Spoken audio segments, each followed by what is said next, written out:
बाउझर म्हणजे जे डिझेल पुरवठ्यासाठी मोबाईल व्हॅन असते, जे जागोजागी जाऊन डिझेल विक्री करतात, ते पेसो लायसन्सप्रमाणे त्याला नियमावली आहे.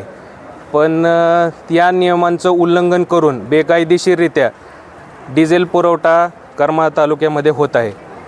त्यांना वारंवार सूचना देऊन, कल्पना देऊन आत्तापर्यंत बऱ्याच दिवसापासून असे डिझेल पुरवठे होत आहेत. पेसो लायसनप्रमाणे त्याला जिओ फेन्सिंग असणं गरजेचं आहे आणि 2 व्हीलर्स 3 व्हीलर्सला डिझेल पुरवठा करणं हे बेकायदेशीर पद्धतीने आहे. पण या वारंवार अशा गोष्टी होत आहेत आणि आत्तापर्यंत असंही दिसून आलेलं आहे की या अशा मोबाईल व्हॅनमध्ये जो माल आहे तो करमाळा तालुक्यातला नसून बाहेरचा कुठून येतो आहे, का हा चोरीचा माल आहे, का भेसळ करून विकला जातो आहे, का अजून करमाळा तालुक्यातले पंप ह्यात इन्वॉल्व आहेत. अशा पद्धतीने आम्ही तक्रार ही पुरवठा अधिकाऱ्यांकडे दिलेली आहे. आम्ही PI साहेबांना भेटलेलो आहे, या संदर्भात कल्पना दिलेल्या आहेत. त्यांना पुरवठा अधिकाऱ्यांना आम्ही तात्काळ दखल घेण्यासाठी मागणी केलेली आहे. साधारणतः करमाळा तालुक्यामध्ये अशा प्रकारच्या मोबाईल व्हॅन किती ॲक्टिव्हिटी आहेत?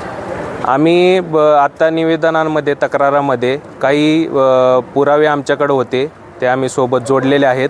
पण आमचा अंदाज असा दर्शवतो की हे रॅकेट मोठं आहे आणि अशा व्हॅन्स पूर्ण तालुक्यामध्ये पसरलेल्या आहेत, जेणेकरून जीवितहानी होऊ शकते.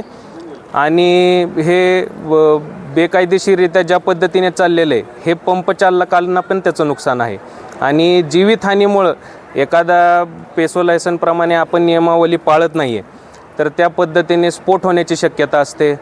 तो परिसर पूर्ण बेचिराख होऊ शकतो. शून्य नियम पाळता अशा गोष्टींचा पुरवठा होत आहे, हे आपल्याला या माध्यमातून सांगायचं आहे. करमाळा तालुक्यात किती पंप आहेत? आता जवळजवळ आम्ही आज जी माहिती दिलेली आहे त्यामध्ये जवळजवळ 21 डीलरच्या सह्यांनिशी सगळे 21 डीलर आम्ही पंप डीलर असोसिएशनतर्फे आज ही तक्रार नोंदवली आहे.